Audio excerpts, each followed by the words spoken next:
Hello दोस्तों, आप सभी का स्वागत है मिशन कंपटीशन क्लासेस और अनवर जी के ऑफिशियल पर। तो दोस्तों, हमने कक्षा 6 के वन लाइनर नोट्स कंप्लीट कर लिए थे।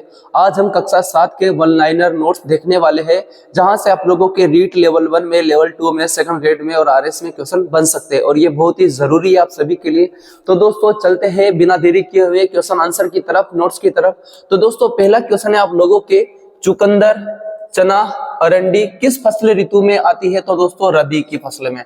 तो दोस्तों, चुकंदर, चना, अरंडी किस फसल ऋतु में आती है? तो ये रबी की फसलों को 3 भागों में बांटा गया है, रबी की फसल, खरीफ की फसल और जायद की फसल। तो ये रबी की फसल के प्रकार है आप लोगों के, चुकंदर, चना और आप लोगों के अरंडी। उसके बाद दूसरा क्वेश्चन है आप लोगों के, जनार्दन राय नागर ने राजस्थान विद्यापीठ संस्था की, राजस्थान विद्यापीठ संस्था की स्थापना कब की? तो दोस्तों, 1937 में। जनार्दन राय नागर ने राजस्थान विद्यापीठ संस्था की स्थापना 1937 में की थी। और ये भी याद रखना दोस्तों, किसके द्वारा की गई थी राजस्थान विद्यापीठ संस्था की स्थापना? तो जनार्दन राय नागर के द्वारा। कब की गई? 1937 में की गई थी। उसके बाद दोस्तों, तीसरा क्वेश्चन है, चार्ल्स क्लीवलैंड ने किसके बारे में कहा कि मैंने आज तक इतना पत्थर दिल का लड़का नहीं देखा? तो प्रताप सिंह बारट। प्रताप सिंह बारट के बारे में जो रॉबर्ट क्लाइव है दोस्तों, चार्ल्स क्लीवलैंड, वो बोलते हैं कि मैंने आज दिन तक इतना पत्थर दिल लड़का नहीं देखा है। वो कथन किसके बारे में है? प्रताप सिंह बारट के बारे में। उसके बाद दोस्तों, चौथा क्वेश्चन है, कृषि मंडियों की स्थापना हेतु राजस्थान उत्तरदायी संस्था है, मतलब कि कृषि मंडियों की स्थापना हेतु उत्तरदायी संस्था कौन सी है? तो दोस्तों, इसकी स्थापना कौन करती है? राजस्थान राज्य कृषि विपणन बोर्ड। राजस्थान राज्य कृषि विपणन बोर्ड आप लोगों के कृषि मंडियों की स्थापना हेतु उत्तरदायी क्या है? संस्था। इनके द्वारा ही किसका, कृषि मंडियों की क्या की जाती है? स्थापना की जाती है आप लोगों के दोस्तों।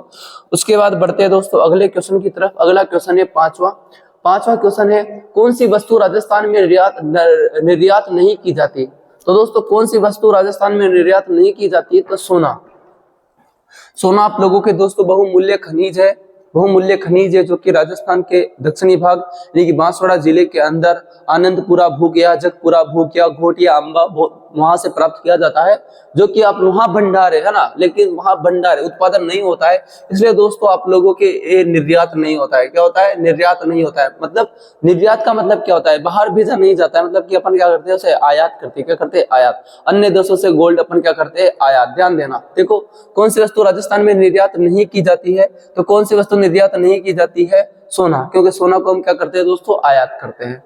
उसके बाद है छठा, सूदन तथा अखेराम किसके दरबारी विद्वान थे? तो दोस्तों, ये सूरजमल जाट के दरबारी विद्वान थे। अगला है, 52 युद्धों का विजेता किसे कहा जाता है? तो दोस्तों, मालदेव को कहा जाता है। 52 युद्धों का विजेता किसे कहा जाता है? मालदेव मारवाड़ का पितृहंता शासक है। इन्होंने अपने पिता राव गंगा की मतलब की सीधी सी बात है, राव गंगा की हत्या कर दी थी। किसने? मालदेव ने, अपने पिता राव गंगा की। ठीक है, और फिर राजा बना था। 52 युद्धों का विजेता कहा जाता है। और साथ में दोस्तों 58 परगने भी थे इसके पास। कितने परगने थे? 58 परगने। ओके। उसके बाद 8वां क्वेश्चन है दोस्तों, वाल्टर कृत राजपूत हितकारिणी सभा में लड़के व लड़की की विवाह उम्र क्रमशः तय की गई। तो दोस्तों, लड़के की और लड़की की जो उम्र थी, लड़के की 18 और लड़की की 14। कौन सी आप लोगों के सभा में? वाल्टर कृत राजपूत हितकारिणी सभा में लड़के और लड़कियों की शादी की उम्र डिसाइड की गई थी। तो लड़के की थी 18 और लड़की की थी 14। अगला है नौवां क्वेश्चन है, कौन से संविधान सदस्य राजबंदियों के मुकदमों की पैरवी करते थे? तो संविधान सदस्य वह कौन थे जो राजबंदियों की जो मुकदमों की पैरवी करते थे? वो मुकुटलाल भार्गव थे दोस्तों। कौन थे? मुकुटलाल भार्गव। इनके द्वारा क्या किया जाता था? संविधान के सदस्य थे जो राजबंदी थे, उनके मुकदमों की पैरवी क्या करते थे। उसके बाद अगला क्वेश्चन है 10वां। अगला क्वेश्चन है उनका 10वां, राजस्थान के चंद्रशेखर के नाम से प्रसिद्ध, जिन्होंने लॉर्ड होर्डिंग पर बम फेंकने की घटना के बाद 27 वर्षों तक भूमिगत रहे थे। तो दोस्तों, वो थे ठाकुर जोरावर सिंह भारत। वो कौन थे दोस्तों? ठाकुर जोरावर सिंह भारत। तो दोस्तों, ठाकुर जोरावर सिंह भारत को याद रखना सबसे पहले, तो सीधी सी बात है, क्योंकि ठाकुर जोरावर सिंह भारत बहुत ही खतरनाक बंदे थे भाई, है ना। इन्होंने क्या किया? लॉर्ड होर्डिंग पर बम फेंक दिया। क्या कर दिया? लॉर्ड होर्डिंग पर बम फेंक दिया। इतना दिलेर था इनका, इसलिए इन्हें क्या बोलते हैं? राजस्थान का चंद्रशेखर बोला जाता है। ओके, और उसके अलावा दोस्तों फिर 27 सालों तक ये अंडरग्राउंड रहे थे, मतलब छुप छुप कर रहे थे, है ना। ओके, 27 वर्षों तक भूमिगत रहे थे। 11वां क्वेश्चन है आप लोगों के, राजस्थान में सीसा जस्ता का शोधक संयंत्र कहाँ स्थित है? तो सीसा जस्ता का शोधक संयंत्र आप लोगों के चंदेरिया में। कहाँ पर दोस्तों? चंदेरिया के अंदर, चंदेरिया चित्तौड़गढ़ के अंदर। कहाँ पर? चंदेरिया चित्तौड़गढ़ के अंदर है। उसके बाद बढ़ते हैं दोस्तों अगले क्वेश्चन की तरफ। अगला क्वेश्चन है आप लोगों के 12वां क्वेश्चन, दामोदर दास राठी का जन्म कहाँ हुआ? तो पोखरण में हुआ, पोखरण जैसलमेर में हुआ। 12वां क्वेश्चन, दामोदर दास राठी का जन्म कहाँ हुआ? तो पोखरण जैसलमेर में हुआ था। अगला है 13वां, विजय सिंह पथिक व गोपाल सिंह को किस दुर्ग में नजरबंद किया गया था?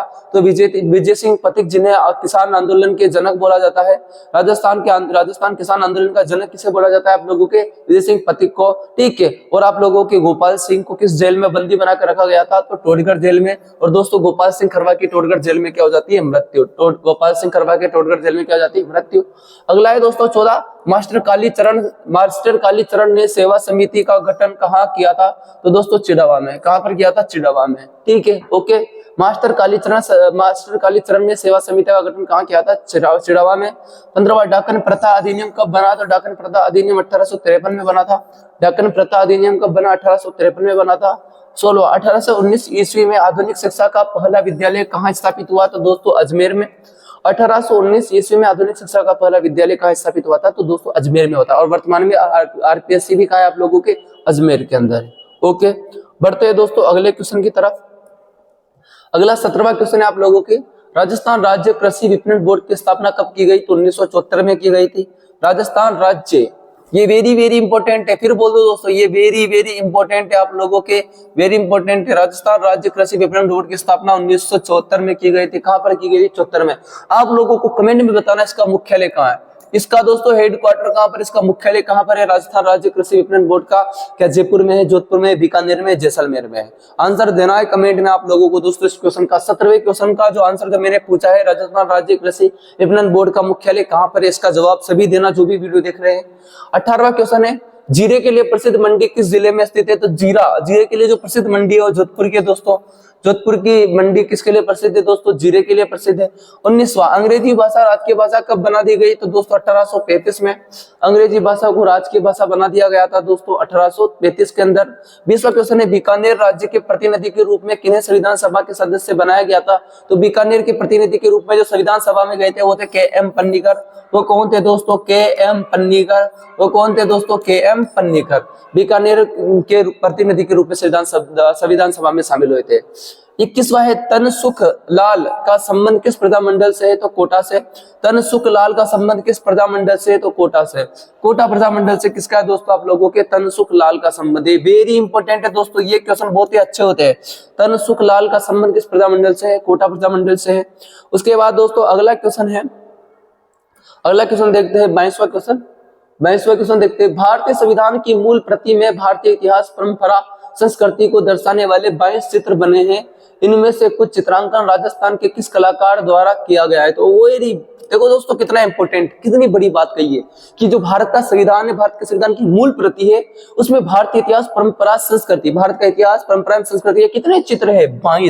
22 चित्रों में से जो इनका जो चित्रांकन है राजस्थान के कलाकार ने क्या है? 22 चित्रों, इनमें से कुछ चित्रांकन राजस्थान के किस कलाकार द्वारा? कृपाल सिंह शेखावत। कृपाल सिंह शेखावत ने भारतीय संविधान की मूल प्रति में चित्रांकन किया। कितनी बड़ी बात है, वेरी इंपॉर्टेंट दोस्तों, वेरी इंपॉर्टेंट है आप लोगों के ये वाला। ओके, उसके बाद अगला है 23वां, ठाकुर जोरावर सिंह भारत लॉर्ड होर्डिंगबम कांड पश्चात किस बदले नाम से 27 वर्ष तक भूमिगत रहे थे? तो अमर बैरागी। क्या है? अमर बैरागी। कुल मिला के इतना याद रखना, जोरावर सिंह भारत ने लॉर्ड होर्डिंग पर क्या फेंका था? बम। क्या फेंका था? बम। उसके बाद 27 सालों तक वो अंडरग्राउंड रहे। तो इंसान सब कुछ बदल देता है, अपना नाम, नक्शा, वेशभूषा। तो दोस्तों जो नाम बदला था उन्होंने था वो था अमर बैरागी। किस नाम से? अमर बैरागी। और दोस्तों इन्हें बोला जाता है राजस्थान का चंद्रशेखर। इन्हें क्या बोला जाता है? राजस्थान का क्या बोला जाता है दोस्तों? चंद्रशेखर। किसे बोला जाता है राजस्थान का चंद्रशेखर? तो आप लोगों के ठाकुर जोरावर सिंह भारत को। उसके बाद 24वां क्वेश्चन, राजस्थान में अंतिम सती प्रथा का मामला आया तो दोस्तों 1987 में आया था। राजस्थान में अंतिम सती प्रथा का मामला कब आया आप लोगों के? 1987 में। यह भी आप लोगों के दोस्तों इंपॉर्टेंट है राजस्थान में, ठीक है। उसके बाद 25वां क्वेश्चन है, मैंगनीज किस प्रकार का खनिज है? तो मैंगनीज किस प्रकार का खनिज है? तो धात्विक खनिज है दोस्तों। कौन सा खनिज है? धात्विक। मैंगनीज किस प्रकार का खनिज है? तो धात्विक खनिज है। उसके बाद है 26वां क्वेश्चन, लॉर्ड विलियम बेंटिक ने 1829 में किसके प्रयासों से सती प्रथा पर रोक लगाई थी?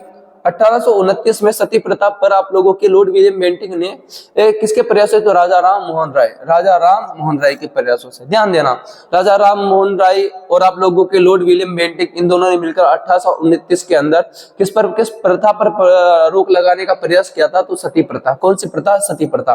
तो सती प्रथा जब भी आए तो राजा राम मोहन राय और विलियम बेंटिक को मत भूलना चाहिए, उन्हें याद रखना। और उसके अलावा दोस्तों याद रखना, राजस्थान में अंतिम सती प्रथा का मामला 1987 में आया था और इस पर रोक लगाने का प्रयास राजा राम मोहन राय तथा लॉर्ड विलियम बेंटिक ने किए थे। उसके बाद अगला क्वेश्चन है आप लोगों के 27वां क्वेश्चन है, जयपुर के महाराजा स्कूल की स्थापना किस वर्ष में हुई थी? तो जयपुर के महाराजा स्कूल की स्थापना 1844 में हुई थी।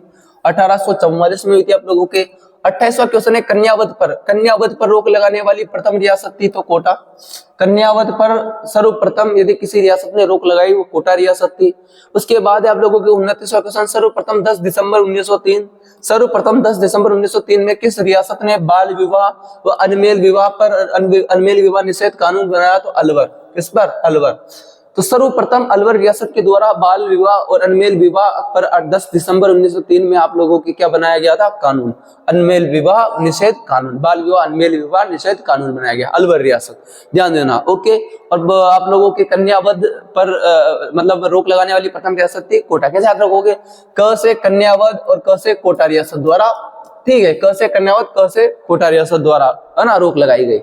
उसके बाद 30वां क्वेश्चन है, ब्यावर में द कृष्णा मिल्स लिमिटेड की स्थापना कब की गई थी? तो दोस्तों 1889 में की गई थी। किसके द्वारा की गई थी? तो सेठ दामोदर दास राठी के द्वारा। सेठ दामोदर दास राठी के द्वारा। सेठ दामोदर दास राठी के द्वारा 1889 में ब्यावर में the Krishna cotton mill limited की स्थापना की गई थी। उद्योगों में पढ़ाया था मैंने। उसके बाद 31वां क्वेश्चन है, निम्न में से कौन सा विकल्प का संबंध पोमचा से है? तो पोमचा दोस्तों पीला वस्त्र। पोमचा क्या होता है? वस्त्र होता है दोस्तों, ओके। और कौन सा वस्त्र होता है? पीला। ये जन्म से संबंधित, इन सबसे संबंधित होते हैं दोस्तों, रीति रिवाज के टॉपिक में आते हैं। तो निम्न में से कौन सा विकल्प आप लोगों के संबंध पोमचा किससे? वस्त्र से, ओके। उसके बाद आप लोगों के 32वां क्वेश्चन, राजस्थान में पहला विधि कॉलेज खोला गया था। विधि कॉलेज, विधि यानी कानून कॉलेज, जहां संविधान की बातें हो, नियमों को। तो राजस्थान का पहला विधि कॉलेज उदयपुर है। राजस्थान का पहला विधि कॉलेज कहां पर खोला गया था? उदयपुर के अंदर, जहां बच्चे पढ़ते विधि के बारे में, संविधान के बारे में, है ना, ठीक है। उसके बाद अगला क्वेश्चन है दोस्तों आप लोगों के 33वां क्वेश्चन, सुरतोत्सव के लेखक है? तो सोमेश्वर है। तो ये आखना दोस्तों, सुरतोत्सव के लेखक कौन है? तो सोमेश्वर। कौन है दोस्तों? सोमेश्वर सुरतोत्सव के लेखक है। 34वां क्वेश्चन है, मारदड़ी क्या है? तो मारदड़ी क्या है? खेल है। मारदड़ी एक प्रकार का गेम होता है, मारदड़ी, है ना, तो ये खेल है, ओके। 35वां क्वेश्चन है, 1853 में मेवाड़ के किस शासन ने कर्नल ईडन के परामर्श पर डाकन प्रथा को गैर कानूनी घोषित किया था? Very very important, very very important है दोस्तों आप लोगों के, ठीक है। आपके बाल विवाह और अनमेल विवाह पर सर्वप्रथम कानून बनाने वाली रियासत कौन सी थी? तो अलवर। वापस सुन लो, बाल विवाह या अनमेल विवाह पर सर्वप्रथम कानून बनाने वाली रियासत कौन सी थी? आप लोगों के अलवर। कन्या अवध पर रोक लगाने वाली प्रथम रियासत थी कोटा। और यहाँ पर आ गया डाकन प्रथा को गैर कानूनी घोषित करने वाली आप लोगों के कौन थे? तो कौन था? कर्नल ईडन के परामर्श से। तो मेवाड़ के कौन थे? वो स्वरूप सिंह, जिन्हें क्या बोलते थे? जवान सिंह। जिन्हें क्या बोला जाता था? जवान सिंह, ठीक है। तो दोस्तों 1853 में आप इनको 1857 की क्रांति में भी देखोगे महाराणा स्वरूप सिंह को। ये आप लोगों के पिछोला जेल के अंदर जगमंदिर महलों में 40 अंग्रेजों को जो ढुंगला चित्तौड़गढ़ से भागते उन्हें सहायता प्रदान करते, ये वही है दोस्तों, ओके। तो 1853 में मेवाड़ के किस शासन ने कर्नल ईडन कौन है दोस्तों? तो ये जयपुर का पॉलिटिकल एजेंट था। मेजर सावर्स उदयपुर का पॉलिटिकल एजेंट था। तो कर्नल ईडन के परामर्श पर डाकन प्रथा को गैर कानूनी घोषित किया गया। तो जवान सिंह, जिन्हें क्या बोलते हैं? स्वरूप सिंह। उसके बाद है 36वां क्वेश्चन, राजस्थान की संस्कृति में ओरण संबंधित है। राजस्थान की संस्कृति में ओरण क्या है? तो ओरण क्या है? पर्यावरण संरक्षण की एक परंपरा है दोस्तों। क्या है? पर्यावरण संरक्षण की एक परंपरा है, जिसे क्या बोला जाता है दोस्तों? ओरण बोला जाता है। जिसे क्या बोला जाता है? ओरण बोला जाता है। बढ़ते हैं दोस्तों अगले क्वेश्चन की तरफ जो है आप लोगों के 37। जीवन शिक्षा कुटीर की स्थापना किसने की? तो पंडित हीरालाल शास्त्री ने की थी। तो जीवन शिक्षा कुटीर की स्थापना किसने की थी? पंडित हीरालाल शास्त्री के द्वारा की गई थी। वापस अगला 37वां क्वेश्चन है आप लोगों के, जीवन शिक्षा कुटीर की स्थापना पंडित हीरालाल शास्त्री के द्वारा की गई थी, है ना। उसके बाद 38वां क्वेश्चन है, गरासिया जनजातियों में गांव का मुखिया को किस नाम से जाना जाता है? तो दोस्तों सहलोत। क्या बोलते हैं दोस्तों? क्या बोलते हैं? सहलोत। ठीक है। भीलों का मुखिया क्या कहलाता है? भील जनजाति में गमेटी। मीणाओं का मुखिया कहलाता है पटेल। क्या कहलाता है? पटेल। वैसे गरासिया का जो मुखिया होता है वो कहलाता है सहलोत। फिर से देख लो, मीणाओं का जो मुखिया होता है, मीणा जनजाति के अंदर जो मुखिया से बोलते हैं पटेल। क्या बोलते हैं? पटेल। और भील जनजाति में बोलते हैं दोस्तों गमेती। क्या बोलते हैं? गमेती। और आप लोगों के गरासिया जनजाति में क्या बोला जाता है आप लोगों के? सहलोत। 39वां, राजस्थान में सदाबहार वन कहाँ पाए जाते हैं? तो दोस्तों सदाबहार वन माउंट आबू में पाए जाते हैं। कहाँ पर पाए जाते हैं? माउंट आबू। क्यों? माउंट आबू की जलवायु अलग है, वहां बिल्कुल आप लोगों के ऊंची पहाड़ी है, तो वर्षा होती रहती है, बर्फ भी जमी रहती है, ऊंचाई के साथ तापमान में कमी होती है, आपको पता है। तो दोस्तों यहाँ राजस्थान में कौन से वन पाए जाते हैं? सदाबहार वन पाए जाते हैं। उसके बाद अगला क्वेश्चन है 40वां, 1819 को आधुनिक शिक्षा का पहला स्कूल कहाँ खोला गया था? तो 1819 को आधुनिक शिक्षा का पहला स्कूल मैंने बताया था दोस्तों अजमेर।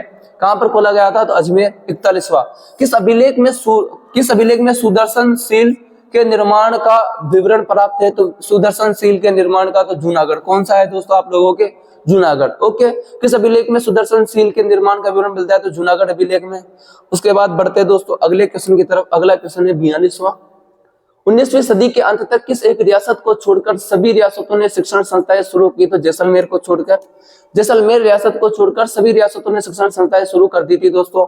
उसके बाद 43वां क्वेश्चन है, तरुण राजस्थान एवं अखंड भारत के प्रकाशक थे? तो तरुण राजस्थान व अखंड भारत के प्रकाशक जयनारायण व्यास थे। तरुण राजस्थान व अखंड भारत के प्रकाशक कौन थे? तो जयनारायण व्यास थे। 44वां क्वेश्चन है आप लोगों के लिए, राजस्थान राज्य वन नीति 2010 में राज्य के संपूर्ण भूभाग पर कितने प्रतिशत भाग पर वन होने का लक्ष्य रखा गया था?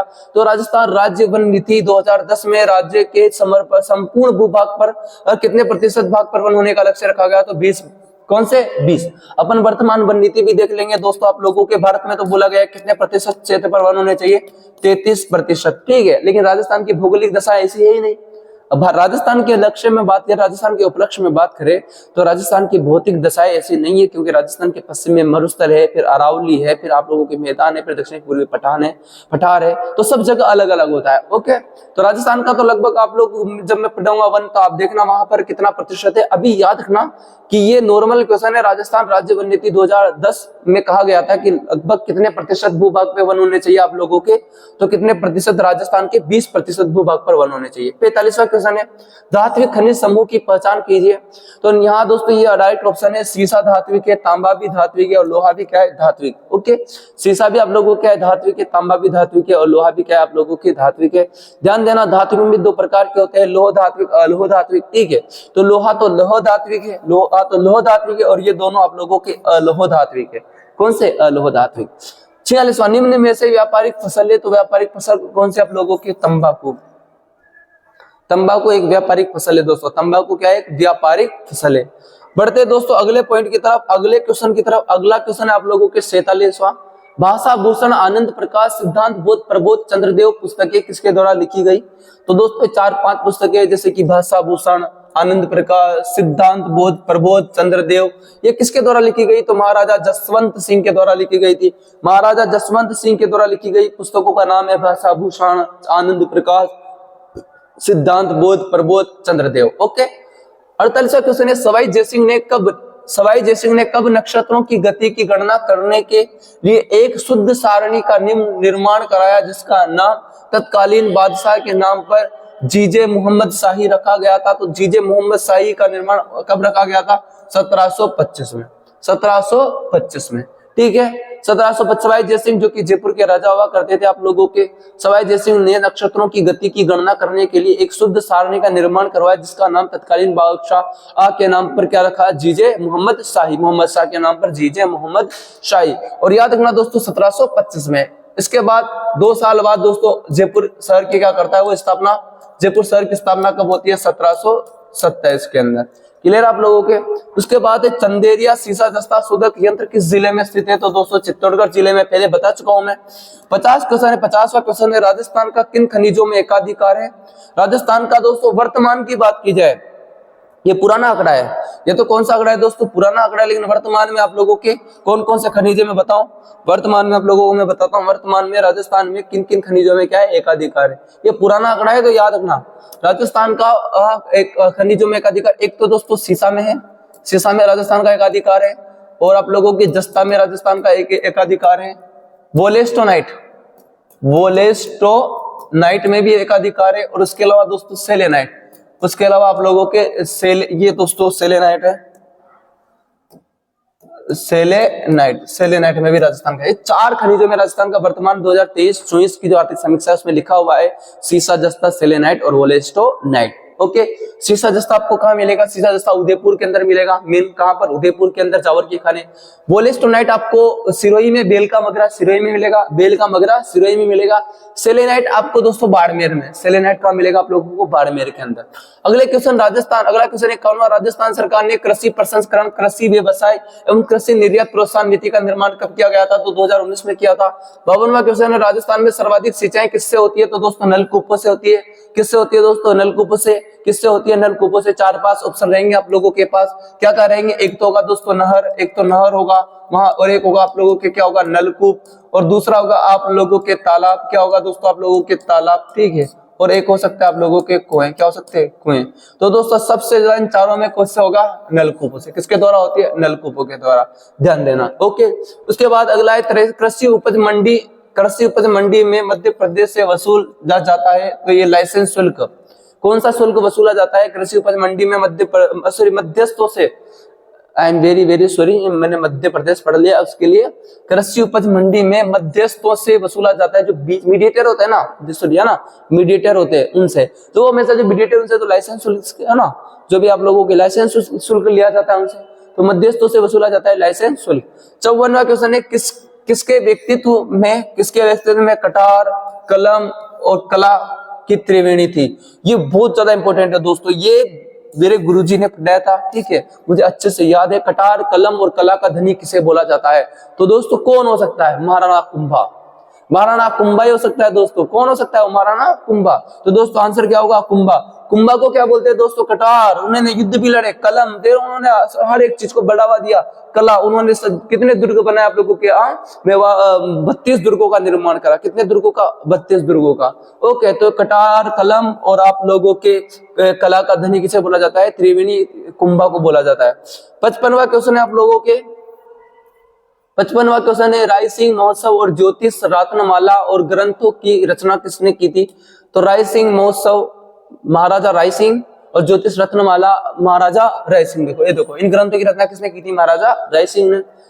छठा, आसानाडा रेलवे स्टेशन मास्टर ने इसे अपनत्व का ढोंग करके गिरफ्तार करवा दिया था? तो आसानाडा रेलवे स्टेशन, आसानाडा रेलवे स्टेशन के मास्टर, देख लो, आसानाडा रेलवे स्टेशन मास्टर ने, ये मास्टर था ना, किसके अपनत्व का, किसे अपनत्व का ढोंग करके गिरफ्तार करके? तो कौर प्रताप सिंह को, ठीक है, जो प्रताप सिंह थे, कुंवर प्रताप सिंह, उनको अपनत्व का ढूंढ करके गिरफ्तार करवा दिया था। इतना इंपोर्टेंट तो नहीं है। 57वां क्वेश्चन है सेठ दामोदर दास राठी, सेठ दामोदर दास राठी ने कब ब्यावर में आर्य समाज की स्थापना की थी? तो दोस्तों 1921 में। 1921 में सेठ दामोदर दास राठी ने आप लोगों के क्या किया था? ब्यावर के अंदर आर्य समाज की स्थापना की थी। और दोस्तों सेठ दामोदर दास राठी ने आप लोगों को याद होगा the Krishna cotton mills Beawar Ajmer में खोला था, ठीक है, 1889 में। कब दोस्तों? 1889 में। और दोस्तों 1921 में उन्होंने ही आप लोगों के किसकी स्थापना की? आर्य समाज। किसके? आर्य समाज। ओके, बढ़ते हैं दोस्तों अगले क्वेश्चन की तरफ। 57 क्वेश्चन हो चुके आप लोगों के। अब आया है आप लोगों के कौन सा क्वेश्चन? अब है आप लोगों के 58वां क्वेश्चन। सर्वश्रेष्ठ प्रकार का कोयला होता है? तो कोयले 4 प्रकार के होते हैं। एक होता है पहला जो सबसे सर्वश्रेष्ठ होता है एंथ्रेसाइट, उसके बाद होता है दोस्तों बिटुमिनस, फिर उसके बाद होता है लिग्नाइट, फिर पीट। तो दोस्तों सर्वोत्तम प्रकार का कोयला हो जाएगा एंथ्रेसाइट। बिल्कुल सिंपल है दोस्तों, एंथ्रेसाइट। उसके बाद देश हितैषणी सभा की स्थापना किस रियासत में हुई थी? तो उदयपुर। देश हितैषणी सभा की स्थापना उदयपुर रियासत में हुई। 60 जयपुर में राजपूताना विश्वविद्यालय की स्थापना कब हुई थी? तो जयपुर में राजपूताना विश्वविद्यालय की स्थापना जनवरी 1947 में हुई थी। जनवरी 1947 में हुई थी। पृथ्वीराज चौहान को कितनी भाषाओं का ज्ञान था? 6। अब बताओ दोस्तों, इंपॉर्टेंट है या नहीं है? पूछ ले आपसे कि पृथ्वीराज चौहान को कितनी भाषाओं का ज्ञान था। आपने पृथ्वीराज चौहान के युद्ध पढ़े, उनकी किताबें याद पढ़ी, आप लोगों ने उनके माता पिता को पढ़ा, उनके जीवन को पढ़ा, उनके सांस्कृतिक, राजनीतिक, आर्थिक चीजों को पढ़ा, लेकिन आप ये पढ़ना भूल गए कि उनको 6 भाषाओं का ज्ञान था। क्वेश्चन बन सकता है दोस्तों, याद रखना। पृथ्वीराज चौहान को कितनी भाषाओं का ज्ञान था? 6 भाषाओं का युद्ध ज्ञान था। उसके बाद 62वां क्वेश्चन है, एक ही आंदोलन के अंतर्गत 21 सूत्रीय मांग पत्र में से महाराणा ने पहली दफा कितनी मांगे मान ली थी? दोस्तों 18। कितनी? 18 मांगे मान ली थी, और उन्होंने 3 मांगों को नहीं माना था। 18, 19, 20 और 21। ध्यान देना, 18 मांगे मान ली थी और आप लोगों ने उन्हें 3 मांगों को नहीं माना था। ओके, बेगार, वन संपदा, इन चीजों को नहीं माना था उन्होंने, याद रखना। ओके, एक ही आंदोलन के तहत। ओके, एक ही आंदोलन के प्रवर्तक कौन है? एक ही आंदोलन के प्रवर्तक कौन है? तो एक ही आंदोलन जिनके द्वारा चलाया गया था वो मोतीलाल तेजावत। एक ही आंदोलन किसके द्वारा चलाया जा रहा था? मोतीलाल तेजावत के द्वारा। उन्होंने 21 सूत्रीय मांग पत्र तैयार किया था। यहाँ नहीं लिखा हुआ है लेकिन मैंने बता दिया। 63वां क्वेश्चन है, संविधान सभा में मेवाड़ का प्रतिनिधित्व मेवाड़ का प्रतिनिधित्व किसने किया? मतलब कि मेवाड़ की तरफ से संविधान सभा में शामिल होने वाले कौन थे? तो आप लोगों के सर टी विजया राघवाचार्य। बीकानेर की तरफ से गए थे, पर ऊपर पढ़ चुके हैं, कौन थे? के.एम. पन्नीकर। वैसे आप लोगों के उदयपुर की तरफ से गए थे सर टी विजय राघवाचार्य। अगला क्वेश्चन है आप लोगों के 63 के बाद 64वां क्वेश्चन है, किसने नेपाल में भारत के राजदूत के रूप में कार्य किया है? तो राज बहादुर ने किया है दोस्तों। राज बहादुर ने नेपाल में, है ना, भारत के राजदूत के रूप में कार्य किया है। इतना इंपोर्टेंट नहीं है। 65वां, महाराणा सांगा के शरीर पर कुल कितने घाव थे? तो दोस्तों 80 घाव थे। महाराणा सांगा के शरीर पर कितने घाव थे? 80 घाव थे। उसके बाद 66वां क्वेश्चन है, राजस्थान के श्रीगंगानगर जिले में एशिया महाद्वीप का सबसे बड़ा कृषि फार्म किस देश के सहयोग से स्थापित किया गया है? तो रूस। और उसका नाम क्या है दोस्तों? एशिया का सबसे बड़ा कृषि सूरतगढ़। क्या नाम है दोस्तों उसका? सॉरी, सूरतगढ़ कृषि फार्म। ये एशिया का सबसे बड़ा कृषि फार्म है, जो कहां पर है आप लोगों के दोस्तों? श्री गंगानगर के अंदर है। श्री गंगानगर के अंदर है। और दोस्तों किसके सहयोग से है दोस्तों? रूस के सहयोग से। उसके सहयोग से, रूस के सहयोग। एक और है जेतसर, वहां पर आप लोगों के, जो कि अनूपगढ़ में है। 67वां क्वेश्चन है, जल संरक्षण हेतु सिंचाई की उत्तम विधि है? बूंद बूंद सिंचाई एवं फव्वारे द्वारा। बूंद इजरायली पद्धति भी बोला जाता है इसे, बूंद बूंद सिंचाई एवं फव्वारों द्वारा जो विधि होती है उसे याद रखना दोस्तों। लेकिन है ना, सबसे अच्छी जो आप लोगों की उत्तम विधि है बूंद बूंद सिंचाई है। उसके बाद अगला नेक्स्ट क्वेश्चन है आप लोगों के 68वां क्वेश्चन है, वाटरमैन के नाम से कौन प्रसिद्ध है? वाटरमैन के नाम से कौन प्रसिद्ध है? तो राजेंद्र सिंह। वाटरमैन के नाम से कौन प्रसिद्ध है? राजेंद्र सिंह। वाटरमैन के नाम से कौन प्रसिद्ध है दोस्तों? राजेंद्र सिंह जौहर। क्योंकि दोस्तों इन्होंने वाटर को, जल को संरक्षण करने के लिए बहुत सारी टेक्निक का उपयोग किया गया था, तो इन्हें क्या बोलते हैं? वाटरमैन। किसके नाम से कौन प्रसिद्ध है? राजेंद्र सिंह। ठीक है, ओके। रेल वाले बाबा, रेल बाबा किसे बोला जाता है? किशन लाल सोनी को। किशन लाल सोनी को किसको बोला जाता है दोस्तों? रेल वाले बाबा किशन लाल सोनी को। और वाटरमैन किसे बोला जाता है आप लोगों के? राजेंद्र सिंह को। वाटरमैन, वाटरमैन कौन है? तो आप लोगों के राजेंद्र सिंह है। कैमल मैन है अशोक टांक। कैमल मैन कौन है? Camel man Ashok tank. Monkey man है जानकी लाल भांड। और बर्ड मैन है आप लोगों के सलीम अली। और टाइगर मैन है कैलाश सांखला। अगला क्वेश्चन है आप लोगों के 69वां, कि रबी की फसल किन महीनों में काट ली जाती है? तो मार्च से अप्रैल। मार्च से अप्रैल, ठीक है, मार्च से लेकर अप्रैल के बीच में। ठीक है, रबी की फसल मार्च से लेकर अप्रैल के बीच में काट ली जाती है आप लोगों की, है ना। उसके बाद आप लोगों के 70वां क्वेश्चन है, गोपाल सिंह खरवा का जन्म हुआ था तो अजमेर में हुआ था। कहाँ हुआ था दोस्तों? अजमेर में। गोपाल सिंह खरवा किसके सहयोगी थे? तो विजय सिंह पथिक के। विजय सिंह पथिक को और गोपाल सिंह खरवा को किस जेल में? टोडगढ़ जेल में बंदी बनाया गया था। और गोपाल सिंह खरवा की जहां पर क्या हो गई थी दोस्तों? मृत्यु, जो कि आप लोगों के पहले भी आ चुका है दोस्तों। मैं आप लोगों को बता भी सकता हूं, आप लोग देखना क्वेश्चन पहले आ चुका है। ये देखो, विजय सिंह पथिक और गोपाल सिंह को किस दुर्ग में नजरबंद किया गया था? तो टोडगढ़ में। और उनकी मृत्यु भी हो जाती है दोस्तों। लगभग कक्षा जो 7 है, एक बार फिर से देख लो, कक्षा 7 के वन लाइनर नोट्स अपन ने कितने देखे? 70। कितने क्वेश्चन देखे दोस्तों? 70 क्वेश्चन। कितने क्वेश्चन देखे? 70। और 70 क्वेश्चन ही दोस्तों इंपॉर्टेंट है इसके अंदर। 70 क्वेश्चन है आप लोगों के इंपॉर्टेंट है, कुछ को छोड़ दो लेकिन लगभग सारे के सारे क्वेश्चन आप लोगों के इंपॉर्टेंट है। और दोस्तों आप लोगों के रीट लेवल 1 में, लेवल 2 में, सेकंड ग्रेड में, आरएस में यहाँ से क्वेश्चन बन जाते हैं दोस्तों। और दोस्तों बीएसटीसी में भी यहाँ से क्वेश्चन बन जाते हैं, आपको कहीं जाने की जरूरत नहीं है। बस थोड़ा हेल्प करो दोस्तों, क्योंकि आप लोग सपोर्ट नहीं करोगे तो कौन सपोर्ट करेगा? ठीक है, कक्षा 6 के मैं कंप्लीट करा चुका हूँ, कक्षा 7 के भी 70 क्वेश्चन कंप्लीट हो चुके हैं। अब अगली वीडियो कक्षा 8 की आएगी।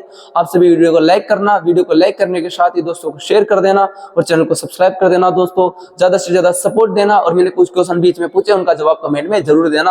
आप सभी को वीडियो अच्छी लगी हो तो धन्यवाद, और दोस्तों कोई कमी हो तो जरूर बताना जिसमें मैं सुधार करने का प्रयास कर सकूं। आप सभी का धन्यवाद। Thank you so much.